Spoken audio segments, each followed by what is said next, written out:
Assalamualaikum warahmatullahi wabarakatuh. Hai, good morning. Ketemu lagi sama Evi. Hari ini kita mau ngebahas tentang GTM atau gerakan tutup mulut.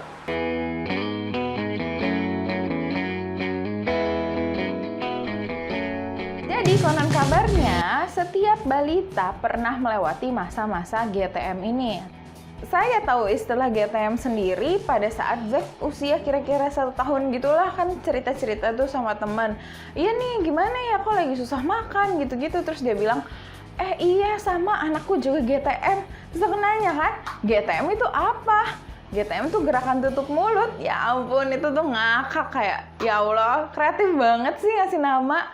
Anyway, selucu-lucunya namanya, pada saat kita ngadepin anak kita GTM, itu sangat tidak lucu. Bentuknya bisa macam-macam, good momies. Bisa mereka menutupkan mulut rapat-rapat, ogah, emoh, nggak mau makan. Bisa juga mereka makannya mau nih makan, tapi habis itu dilepeh. Bisa juga bentuknya kita mau, ayo, iya, ditepis, pek. Jatuh deh itu bubur yang kita riset menunya lama, kita cari-cari resep dulu, terus abis itu kita belanja, terus kita masakin sepenuh hati, terus tuh bubur ada di lantai dan kita yang kayak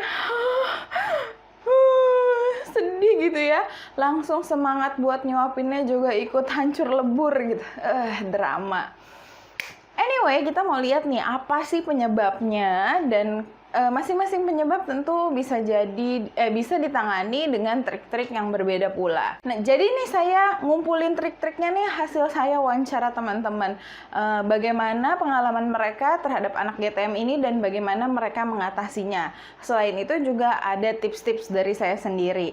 Yuk kita lihat satu-satu ya. Penyebab anak GTM yang paling sering adalah tumbuh gigi. Pada saat giginya mulai menembus gusi, itu tuh rasanya gatal dan gak enak biasanya, good momies.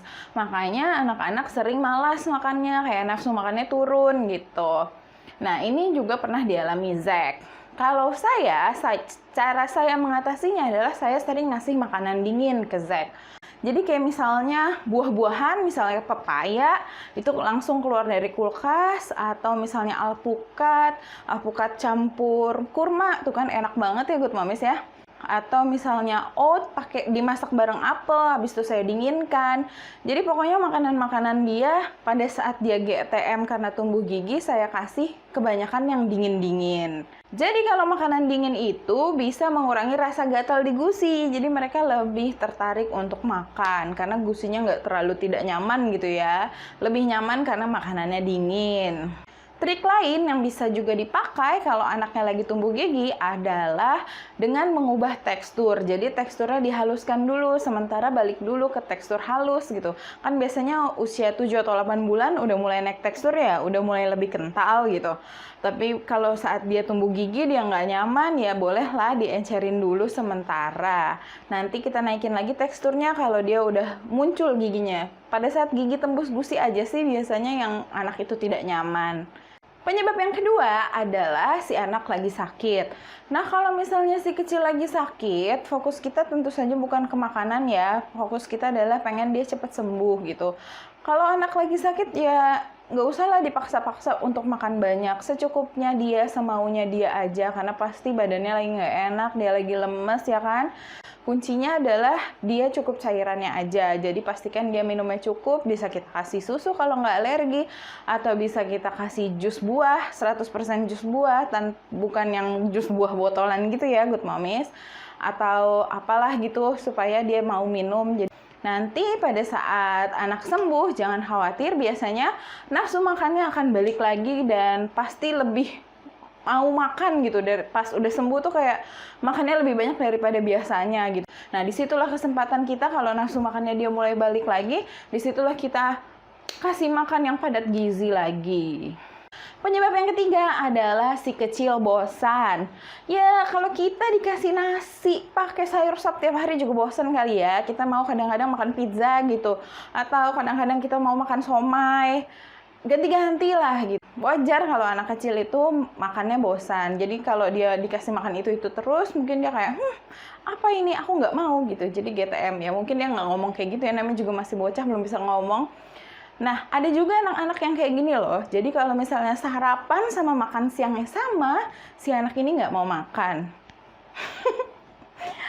Kalau misalnya tipe anaknya seperti ini ya sudah, maminya berarti harus lebih rajin masak ya. Jadi kalau anaknya Good Moms lagi GTM, bolehlah coba dicek menunya. Apakah ini nasi lagi gitu kan. Mungkin bisa diganti roti dibuat sendiri, atau pasta, atau apalah gitu ya. Supaya makanannya lebih variatif dan beragam.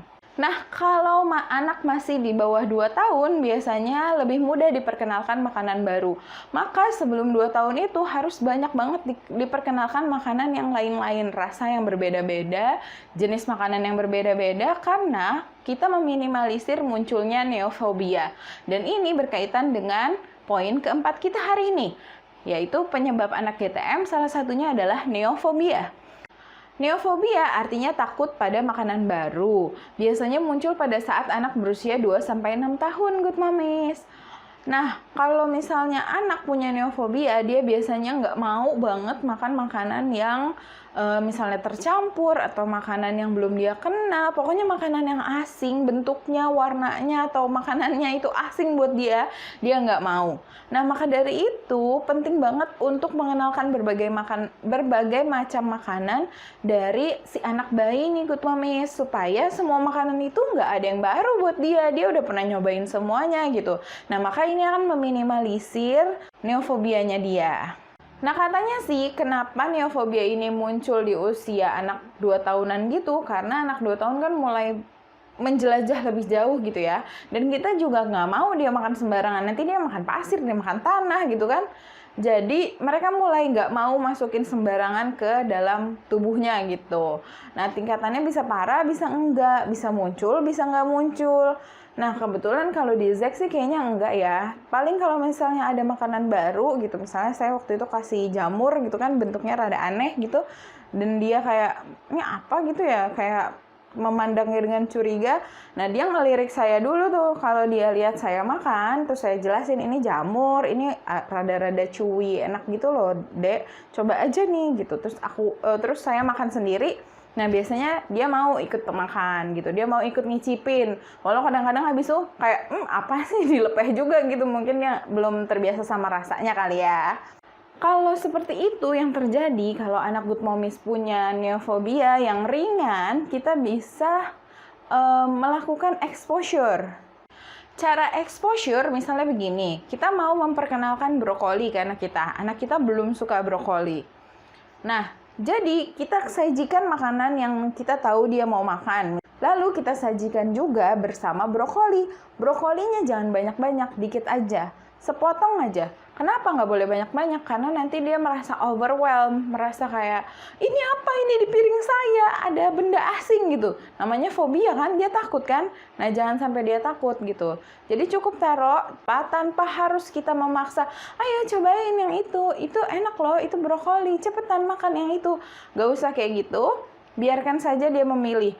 Kalau dia mau nyentuh saja, itu berarti sudah oke banget gitu. Apalagi kalau sampai dia mau ngicip. Ada yang bilang makanan itu baru bisa diterima anak kalau sudah di-exposure 6-15 kali. Jadi emang harus sabar banget kitanya. Jadi kali kedua gitu lagi, kasih brokoli sepotong lagi. Apa-apa dikasih brokoli sepotong lagi. Tapi nggak usah gitu juga ya. Jadi exposure-nya santai saja, Good Moms. Maksudnya adalah jangan tiap kali makan kita kasih brokoli sepotong, nanti dia merasa diteror lagi sama brokoli ya. Jadi kalau misalnya lagi makan siang ya tambahin brokoli sepotong kalau lagi ada gitu kan. Anak yang GTM ternyata juga bisa karena sedang mendorong batasan. Itu khas anak 2-3 tahun banget kan ya. Mereka lagi menguji batasan nih, seberapa sabarkah kita gitu. Nah, kalau Good Moms sering memaksa anak menghabiskan makanan, ayo Dek, satu suap lagi Dek. Ayo sini makannya belum habis. Ayo cepet, ayo. Gimana sih ini makannya? Nah, pokoknya kayak waktu makan itu stressful. Nah, itu bisa menjadi kesempatan mereka buat berontak. Jadi mereka protes nih. Protesnya adalah dengan gak mau makan, ogah, ngelawan gitu. Anak 2 tahun apa juga dijadiin alasan buat ngelawan kan ya? Kalau kita bilang jangan, malah dilakuin gitu. Itu karena mereka sedang menguji batasan kita. Curcol. Sehingga yang seharusnya adalah jangan pernah memaksa anak makan. Biarkan saja makan sebanyak apa maunya dia. Kalau dia merasa cukup ya sudah, berhenti makan. Intinya, jadikan acara makan sesantai mungkin. Kalau kitanya santai, dia kan nggak ada alasan buat memberontak atau melawan atau menguji batas kita tadi kan. Kemudian poin terakhir yang menurut saya Pak nggak kalah penting dan banyak terjadi adalah GTM karena simply anak tidak lapar. Ya segampang itu, nggak ada yang salah sama anaknya, nggak ada yang salah sama masakan kita, hanya anak nggak lapar. Tapi gini loh Good Momies, kadang kita tuh terdistorsi gitu. Kita mikirnya anak kita harus makan sekian. Tapi padahal tubuh mereka nggak butuh sebanyak itu makanan. Anak batita itu bisa makan 2 sendok saja sekali makan, atau bisa makan sepiring penuh sekali makan. Dan itu wajar. Kalau kita pengennya mereka makannya konstan banyak, terus tiap hari tiap kali makan kan nggak realistis.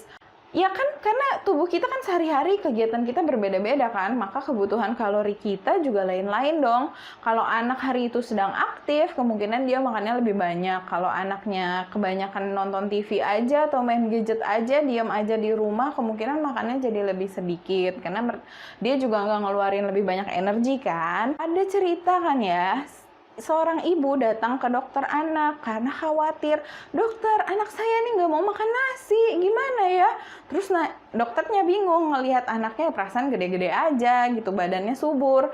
Lah terus anak ibu bisa tumbuh segede ini makan apa Bu kalau nggak makan nasi? Ya anak saya sih doyan alpukat, doyan roti. Nah loh kan, jadi ya itu tadi terdistorsi, kita mikirnya anak harus makan sekian, harus makan ini gitu, padahal enggak. Jadi ingat ya Good Momies, yang tahu kapan anaknya lapar, yang tahu kapan anaknya kenyang itu bukan kita. Yang tahu perasaan mereka ya mereka sendiri gitu. Jadi kenapa kita harus sotoy memaksa, enggak kamu belum kenyang, ini belum habis gitu kan, padahal merekanya udah kenyang. Coba bayangin Good Momies, kalau Good Momies yang udah kenyang nih ya, terus suami datang, ayo mami makan ini lagi, ayo makan dulu dong. Kalau makan nanti aku ajak belanja baju deh gitu. Kan nggak enak ya. Enak sih bagian dibeliin belanja bajunya ya. Cuma maksudnya itu tuh konyol dan aneh gitu. Ya orang kita udah kenyang, udah sih gitu ya. Cuma anak kita kan nggak bisa protes gitu ke kita ya. Jadi kitanya yang harus lebih pengertian. Jadi gimana nih supaya kita nggak terlalu deg-degan? Ya awasi aja pertumbuhannya. Intinya Good Momies, gerakan tutup mulut atau GTM itu wajar. Penyebabnya bisa macam-macam tadi, tapi itu wajar. Good Momies nggak perlu terlalu khawatir. Tapi kalau misalnya Good Momies masih merasa khawatir dan GTM-nya dia sampai mempengaruhi pertumbuhan si anak, misalnya dia kurva pertumbuhannya melandai atau malah turun, nah itu Good Momies mungkin perlu konsultasi lebih lanjut ke dokter anak kali ya Good Momies. Karena saya kan di sini cuma ngasih tips dan trik sepele aja, yang tahu anaknya Good Momies kan Good Momies sendiri ya. Jadi ikutin aja feelingnya Good Momies. Kalau misalnya feelingnya udah aduh gimana nih, khawatir banget, cemas banget, nah mungkin itu ada isu kesehatan lain yang perlu dicek ya, saya nggak tahu juga ya. Tapi kalau misalnya Good Momies anaknya pertumbuhannya baik-baik aja, dia ceria, milestone-nya pas semua, tingginya nambah terus, beratnya nambah terus, berarti selamat Good Momies, makannya udah cukup kok itu anak ya. Terima kasih udah menonton. Mohon maaf kalau misalnya ada salah-salah kata. Kalau misalnya kita mau ketemuan lagi Selasa depan, silahkan dong di-subscribe, karena subscribe itu gratis Good Momies. Itu aja dari saya di video kita kali ini. Sampai jumpa Selasa depan. Wassalamualaikum warahmatullahi wabarakatuh. Dah.